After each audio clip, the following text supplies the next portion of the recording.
जय हिंद साथियों। देश में हुए 13 सीटों के उपचुनाव में 10 सीटों पर करारी शिकस्त पाने के बाद क्या भारतीय जनता पार्टी अब उत्तर प्रदेश में होने वाले उपचुनाव के 10 सीटों में से 8 सीटें हारने जा रही है? क्या उत्तर प्रदेश में भारतीय जनता पार्टी कितने सीट हार सकती है और कितने सीट जीत सकती है? समाजवादी पार्टी कितने सीट जीतेगी उत्तर प्रदेश के होने वाले उपचुनाव में? क्या बहुजन समाज पार्टी का उपचुनाव में खाता खुलेगा? क्या चंद्रशेखर आज़ाद की जो बढ़ती लोकप्रियता है नगीना के आसपास के क्षेत्रों में, क्या चंद्रशेखर आज़ाद जो हैं क्या उनका भी खाता खुलेगा? आज आपके सभी सवालों का हम जवाब देंगे। और पहले तो इंडिया गठबंधन के सभी जीते हुए और एनडीए गठबंधन के सभी जीते हुए साथियों को बहुत बहुत बधाई। लोकतंत्र में जीत हार लगी रहती है, लेकिन जनता के काम आना चाहिए। चलिए जान लेते हैं वो कौन सी ऐसी सीटें हैं जहां पर भारतीय जनता पार्टी उत्तर प्रदेश में होने वाले उपचुनाव में कन्फर्म हारेगी।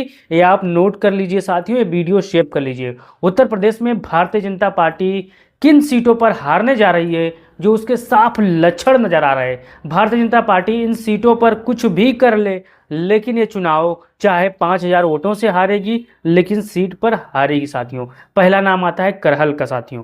करहल से अखिलेश यादव यहाँ से विधायक थे, आप सभी जानते हैं किस लिए खाली हुआ है। तो करहल से यहाँ पर भारतीय जनता पार्टी करारी शिकस्त हारेगी। जो जीतने और हारने की मतलब भारतीय जनता पार्टी के हारने की जो दूरी होगी वो 50 से 55 हज़ार होगी। आप लिख लीजिए साथियों, मैं गारंटी के साथ दावा कर रहा हूँ। फिर चलते हैं कटहरी में। कटहरी में भी भारतीय जनता पार्टी, ये सीट ऐसी है कि यहाँ पर भारतीय जनता पार्टी भी बहुत ही दमदार तरीके से यहाँ पर चुनाव हारेगी, कटहरी विधानसभा उपचुनाव। फिर चलते हैं कुंदरुकी की तरफ। कुंदरुकी भी बहुत ही बड़े मार्जिन से यहाँ पर भारतीय जनता पार्टी चुनाव हारेगी। आप नोट कर लीजिए, लिख लीजिए, वीडियो सेव कर लीजिए साथियों। जब चुनाव का रिजल्ट आएगा तब आप लोग इस पर बात करेंगे। फिर चलते हैं मिल्कीपुर।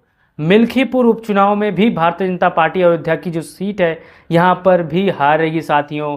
आपने देखा होगा आज बद्रीनाथ ने यानी महादेव ने आज भारतीय जनता पार्टी को करारी शिकस्त दी है।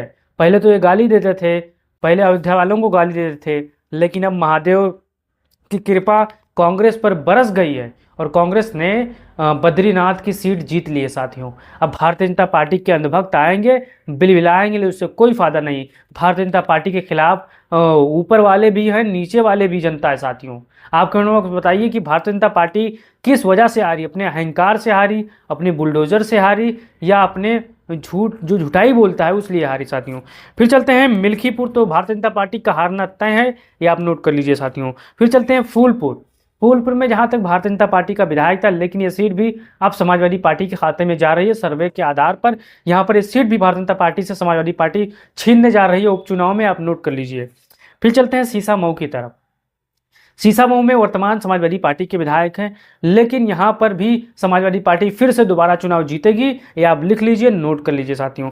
तो 6 सीट है जो समाजवादी पार्टी डंके की चोट पर जीतेगी और भारतीय जनता पार्टी डंके की चोट पर ये 6 सीटें हारेगी, ये कन्फर्म है साथियों। फिर चलते हैं 4 सीटों पर लड़ाई टक्कर की है। 4 सीटें कौन है साथियों? 4 सीटों में आपको बताऊंगा, यहाँ पर नाम लिख दे रहा हूँ। मझवा है, खैर है, गाजियाबाद है और मीरापुर है साथियों।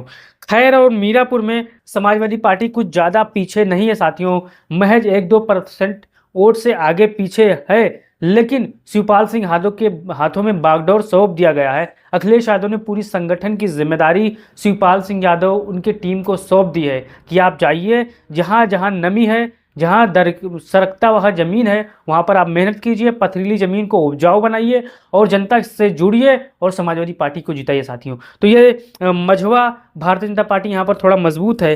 खैर में समाजवादी पार्टी मजबूती की स्थिति में है। गाज़ियाबाद में ये कन्फर्म है भारतीय जनता पार्टी मजबूत है ज़्यादा गाज़ियाबाद में, लेकिन मीरापुर में समाजवादी पार्टी मजबूत है क्योंकि यहाँ के संगठन जो कि मजबूत स्थिति में बहुत साथियों। अब मैं आपको बता दूं 10 के 10 सीटों पर समाजवादी पार्टी का संगठन बड़ी मजबूती के साथ माइक्रो पॉइंट पर काम कर रहा है साथियों। आपने मीडिया में नहीं देखा होगा क्योंकि समाजवादी पार्टी के जितने कद्दावर नेता है वो मीडिया में फोटोबाजी से दूर रहते हैं, वो अपना काम करके चुप्पे से निकल जाते हैं और जब जीत का रिजल्ट आता है तब आपको पता चलता है कि हाँ समाजवादी पार्टी जीत गई यहाँ पर साथियों। और भारतीय जनता पार्टी जैसा कि आप जानते हैं कि पहले चिल्लाने लगती है कि मतलब हम जीत रहे हैं, हमारा संगठन इतना बड़ा है, हमारा ये, लेकिन जब मजबूत रिजल्ट आती है, आपने आज रिजल्ट देखा, भारतीय जनता पार्टी को 13 में से 10 सीटों पर करारी शिकस्त हासिल हुई साथियों, करारी शिकस्त उपचुनाव में। यही हाल उत्तर प्रदेश के उपचुनाव में भारतीय जनता पार्टी को झेलनी पड़ेगी। अब चाहे वो मुख्यमंत्री बन लें, चाहे प्रधानमंत्री बन लें, जनता इस समय बदलाव की मूड में है। महंगाई, सब्जी कितना महंगा है आप कमेंट बॉक्स में बताओ साथियों। आलू हुआ, परवल हुआ, धनिया हुआ, पुदीना हुआ, कितना महंगा है आप बताओ। क्या आप इस समय कौन सी सब्जी ज़्यादा पसंद करते हो? आलू महंगी है कि नहीं, टमाटर महंगा है कि नहीं, परवल महंगा है कि नहीं, कुंदरू महंगा है कि नहीं, ये सब्जियां कितनी महंगी है और लापरवाही कौन कर रहा है साथियों?